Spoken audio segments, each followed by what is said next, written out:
Bonjour Cécile Djunga, comment vas-tu? Ça va très bien Isabelle, merci beaucoup de m'accueillir. Merci beaucoup et merci à toi d'avoir accepté mon invitation. Alors nous sommes ici aujourd'hui parce que tu présentes ton spectacle à Liège, mais bientôt à Bruxelles.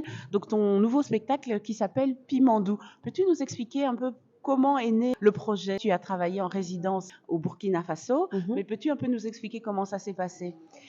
Alors ce projet en fait il est venu assez naturellement. Il y a un an j'ai fait un grand voyage autour de l'Afrique centrale. J'ai eu la chance de découvrir plusieurs pays et c'est une épreuve, enfin une aventure pardon, bouleversante. Oui. J'avais jamais découvert mon pays d'origine qui est le Congo et ni l'Afrique subsaharienne tout court. Et c'était un vrai choc des cultures.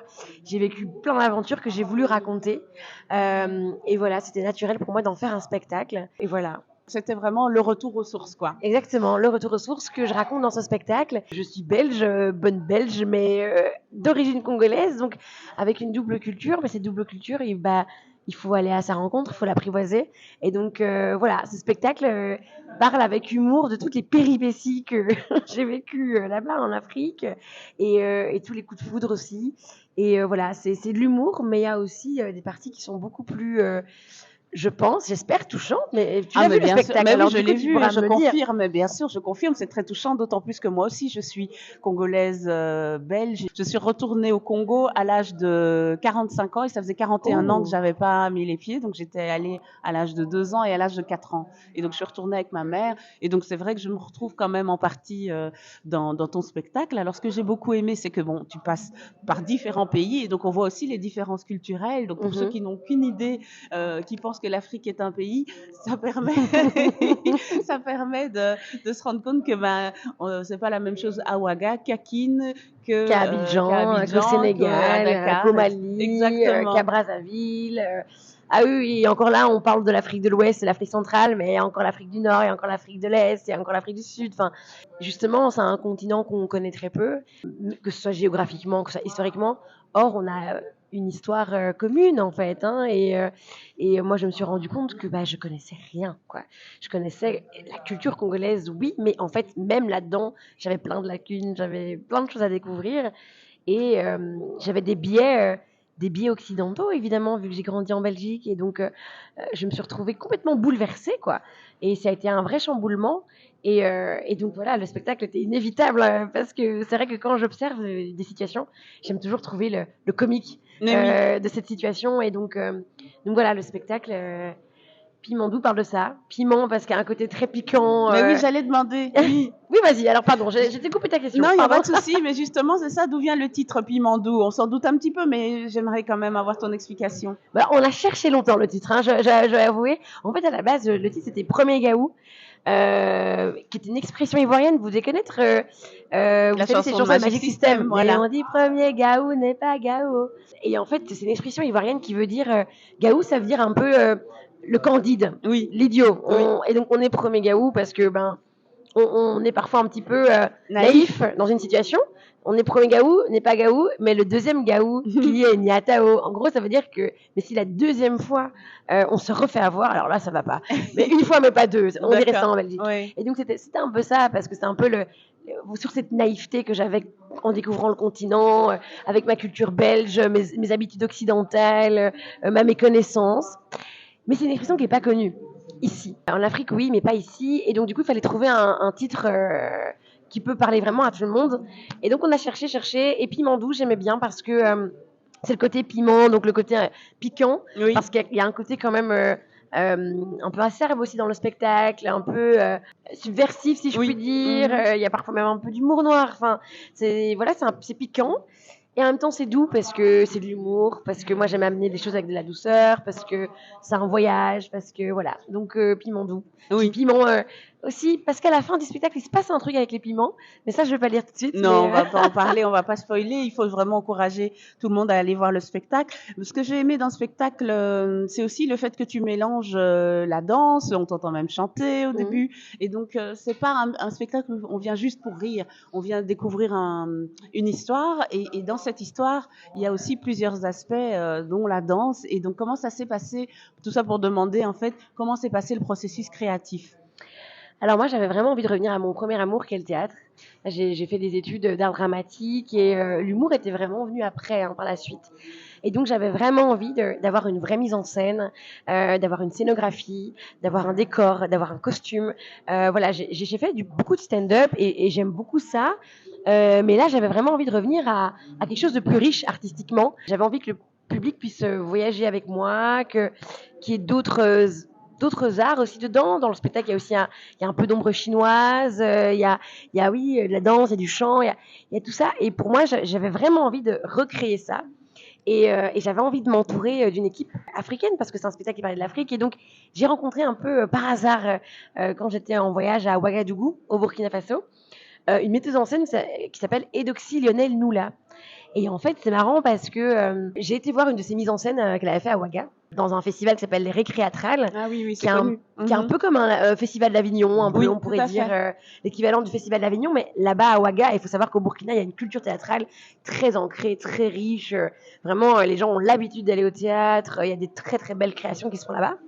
Bah, il y a une culture tout court, Ouais, hein, parce ouais, que finalement, que ce soit le cinéma avec le FESPACO, que ce soit la musique, que ce soit le ouais, théâtre, l'art plastique, en tout cas, ouais, c'est ouais, ouais. le gouvernement burkinabé a toujours, enfin, la Ouais. culture burkinabé a toujours été mise en avant.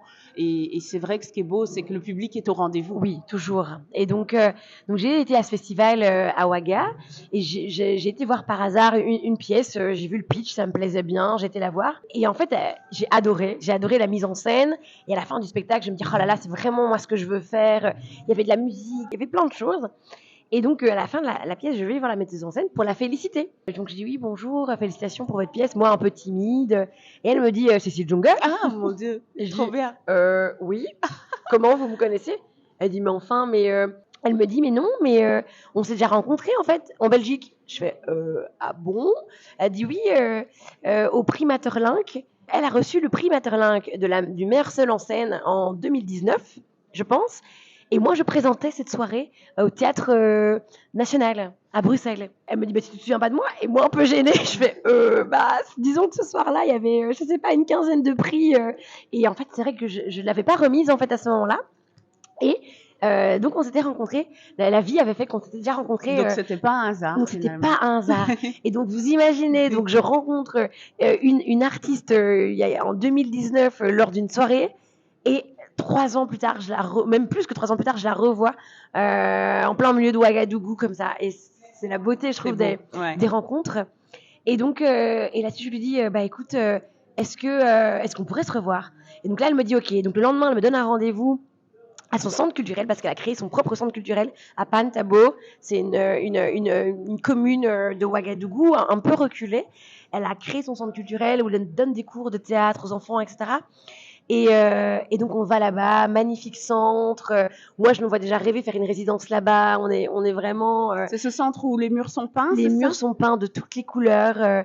Vous pouvez aller voir sur mes réseaux sociaux. J'ai posté des photos là-bas sur mon site aussi. Des couleurs, de toutes les couleurs. C'est chaleureux. Il y a moyen de dormir là-bas sur place. Et puis il y a un théâtre au cœur du centre culturel, mais on est à Ouaga, donc c'est des théâtres qui sont souvent en plein air, avec une jolie bâche comme ça en guise de toit. Enfin, vraiment une ambiance théâtrale que moi je connais très peu en tant que Belge, mais qui me plaît directement. Alors je lui dis, écoute, ça me plaît. Est-ce que ça te dit de mettre en scène un spectacle que j'ai pas encore écrit? Et là, elle me dit, ok, Banco, tu veux faire ça quand? Dans 1 an, 2 ans, le temps de trouver tes subsides? Je fais, non, je vais le faire maintenant. Je reviens dans un mois. Elle me dit, ok, bon.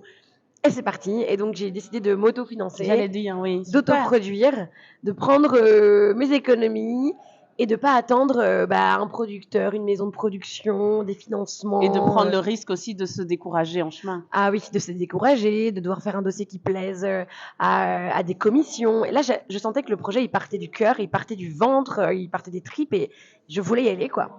Et donc, du coup, j'ai financé tout ça. Et avec ma manageuse, Valérie Etienne, on a pris ça en main. Et voilà. Et un mois après, j'étais partie au Burkina pour 5 semaines. Et pendant 5 semaines, on a travaillé. J'avais juste des thématiques. J'avais juste mes carnets de voyage, mes récits de petits bouts. Et elle a tout mis en musique. Elle a monté une équipe burkinabé, quasiment que des femmes. L'assistante mise en scène était une femme, la scénographe aussi. Et donc, on a monté ça comme ça. Sur le plateau, tous les jours, j'allais. beaucoup sur l'impro au début. Oui, et donc c'était dur hein, comme travail. J'ai puis, l'impression en que plus, c'était... elle m'a dit oui, mais pourquoi elle m'a dit oui? C'est parce qu'en fait, c'était au mois d'avril et qu'il y avait que moi qui ne savais pas qu'au mois d'avril, on fait pas une création à Ouagadougou parce qu'au Burkina, il fait 45 degrés au mois d'avril. On est en pleine saison sèche et en pleine canicule, en fait. Presque, en tout cas, pour moi, c'était dur. Et les Burkinabés, à ce moment-là, bah, soit ils restent tranquillement chez eux au calme, soit ils partent s'ils peuvent, ils vont se poser quelque part, mais ils travaillent pas de manière intense, quoi. Et moi, naïve, première gaou, hein, je vous ai dit. Mais voilà. Moi, j'ai dit oui et j'ai souffert. J'ai pas regretté, mais j'ai Fallait souffert. s'accrocher, Ah quoi. ouais, fallait On fait pas de rétention d'eau quand c'est comme ça. Voilà. Exactement. Mais c'est une belle histoire. Mais alors, du coup, tu as eu la possibilité de le montrer, ce spectacle. Donc là-bas, il s'appelait Premier Gaou. Ouais. Et donc, il y avait même le consul de Belgique qui est venu. Oui, Et puis, le consul du public, Congo aussi qui était là-bas. Ah, ben voilà. Et donc, qui est dans le public... spectacle. Ah oui, oui, c'est vrai. Et donc, le public burkinabé est venu. Comment ça a été reçu? Mais alors, moi, j'avais très peur parce que c'est la première fois que je jouais un spectacle en entier en Afrique subsaharienne. Et il faut savoir que l'humour voyage mal. Hein. Oui. On ne sait jamais comment l'humour peut être perçu d'une ville à l'autre, d'un pays à l'autre. L'humour, c'est très culturel. C'est beaucoup sur des anecdotes de vie, etc. Et donc, du coup, j'avais très peur. Mais moi, je voulais vraiment faire un spectacle universel qui parle au plus grand nombre. Et donc, voilà, c'est un pari. Et là, écoutez, le public burkinabé est un public très exigeant parce que justement, ils ont l'habitude d'aller au théâtre, ils ont vraiment cette culture-là. Ils ont beaucoup aimé. Il y avait des Belges aussi dans la salle parce que justement, il y a beaucoup d'expatriés belges aussi à Ouagadougou. Et c'était une très belle première et une belle deuxième. Donc ça m'a vraiment encouragée à venir représenter le spectacle en Belgique. Et là, hier, c'était la première à Liège. J'appréhendais aussi parce que voilà, c'est un public encore qui est très différent. Mais c'était une date vraiment chouette et le public, je pense, était vraiment avec moi. Et on était Oui, moi j'étais dans le public l'a très bien reçu. C'est vrai qu'il y a des blagues quand même par rapport à la colonisation et ce genre de choses. Et donc c'est vrai qu'on n'est jamais sûr que les gens vont bien prendre. Et en fait, les gens le prennent très très bien. Ils rigolent. Oui, mais je pense que justement, il faut avancer avec tout ça. Hein. Et je pense que ça sert à rien de se vexer. Qui doit se vexer de ça aujourd'hui, en fait Par contre, je pense que c'est dans notre responsabilité collective d'apprendre, de découvrir et de pouvoir avoir du recul là-dessus et de vivre ensemble. Oui, bien sûr. Je pense que le rire, ça fait vraiment partie des étapes nécessaires pour déconstruire les traumatismes, pour apprendre, et pour rebâtir une nouvelle histoire commune, quoi. Je pense qu'aujourd'hui, justement, parfois, le public aussi est friand de ça, hein, d'être un peu piqué. Et aussi, c'est pas parce que on peut avoir un public blanc qui ne peut pas rire du Congo belge, qui ne peut pas rire des colonisations, qui ne peut pas rire de ça. Je pense au contraire, à un moment donné, il faut avancer. Et le public africain a aussi besoin de se retrouver, d'entendre tout ça. Et puis mon public est habitué à mon premier spectacle était aussi vraiment rentre dedans par rapport à ça. Donc je pense que les gens savent quand même voilà où ils mettent les pieds. Mais non, moi je pense que ça fait du bien de pouvoir rire tous ensemble de ce genre de sujet. Exactement. Et donc, pour resituer, du coup, quelles sont les dates de représentation à Bruxelles et le lieu? Alors, je serai les 14 et 15 mars au Centre culturel d'Oderghem à Bruxelles à 20h. Ça se remplit. Là, il reste pas énormément de place. Ça a été bien accueilli, donc je suis vraiment contente. Donc voilà, là-dessus, je vais travailler avec la Maison Kimia, c'est une boîte de production. Ce sont tous des Belgo congolais. En fait, c'est des jeunes Congolais qui ont décidé de monter leur boîte de production ici en Belgique, à Bruxelles.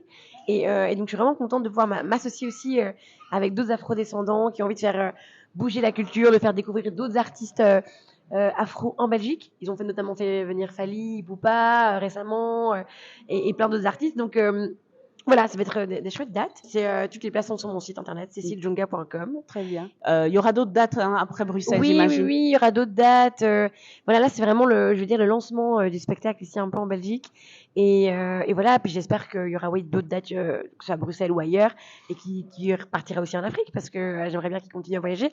Et même au-delà, je serai au Québec cet été. Enfin voilà, moi j'ai vraiment envie de pouvoir bouger de manière internationale avec ça et pouvoir faire découvrir l'Afrique, comme je l'ai vu en tout cas, au plus grand nombre. Merci beaucoup Cécile, merci pour le temps que tu m'as accordé et j'espère que tout le monde va avoir envie de réserver sa place, donc il faut vraiment se dépêcher. Oui. Donc on a dit oui. Et on offre la bonne nouvelle. Ah oui, c'est vrai. La bonne nouvelle Isabelle, c'est que me rappelle. oui. La bonne nouvelle, c'est que j'offre 2 places pour les auditeurs De Radio Campus. de Radio Campus. Le 14 mars, il y a 2 places à gagner pour mon spectacle. Donc n'hésitez pas à participer et je serai ravie de vous accueillir au Centre culturel de Dorghem pour rire tous ensemble. Oui, vraiment. Merci beaucoup, Cécile, pour Avec les grand places. plaisir. Et merci encore pour ton accueil et bravo pour ton spectacle. Longue vie à Pimandou. Merci beaucoup, longue vie à Radio Campus. Merci. Au revoir. Au revoir.